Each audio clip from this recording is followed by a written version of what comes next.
The two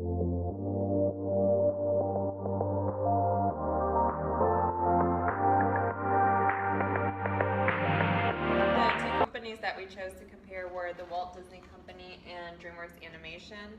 Both of these companies are recognized globally as family entertainment brands. Although the Walt Disney Company is a bigger brand, especially after its acquisitions of Pixar, Marvel Entertainment, and Lucasfilms, DreamWorks Animation is still a tough competitor with its famous films such as Shrek, Kung Fu Panda, and Madagascar. So by analyzing both the companies' ratios, we were able to conclude which company was overall more successful.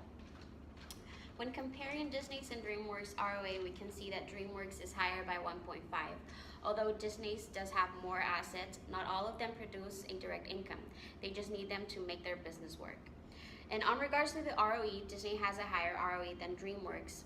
Disney's is higher by 6.189, which means that the amount of net income returned as a percentage of shareholders' equity is higher. For the current ratio, which shows the ability to pay the current liability with their current asset, it is better to have higher ratio. And when you look at the data, Disney has 1.01 compared with DreamWorks, who has 1.78.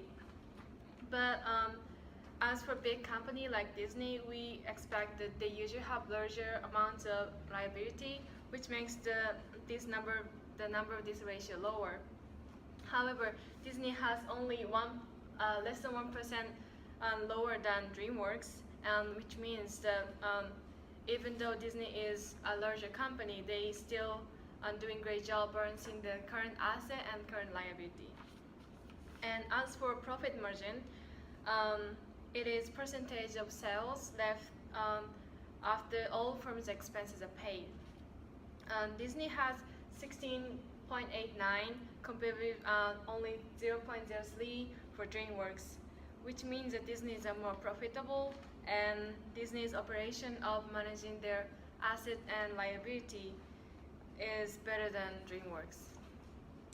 Okay, we also chose to analyze debt management ratios such as the debt ratio and the debt to equity ratio because they measure the extent of debt as a financial leverage in comparison to equity.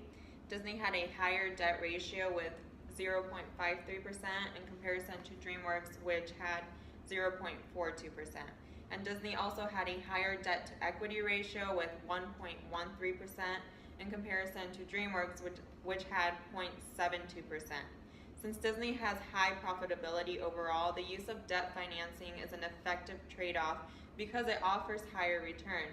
So higher debt ratios are best when considering a company's potential for growth because of the financial leverage they provide. And for a company like Disney, these high ratios are beneficial. In conclusion, having all the ratios calculated into consideration, we can say that Disney is the company that's better standing.